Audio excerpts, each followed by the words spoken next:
ជាភេទអាហារប្រូតេអ៊ីនញ៉ាំក្រៅពីអាហារធ្វើឲ្យសាច់ដុំដុះមកល្អ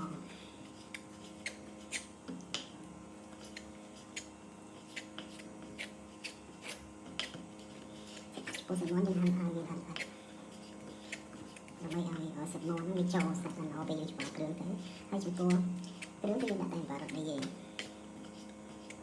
ហើយដែលយើងប្រើដោយសារអំបិលរ៉តឌីវាមានរសជាតិឆ្ងាញ់ជាភេទម្សៅស៊ុបអញ្ចឹង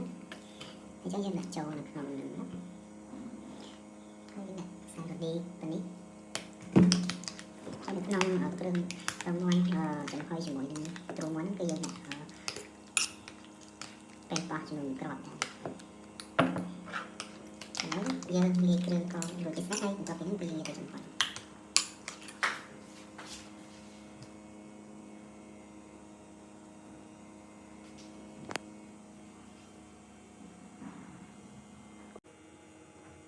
បន្ទាប់ពីយើងបានលាយគ្រឿងមួយប្រមាណនេះហើយយើងយកមកធ្វើចំហុយ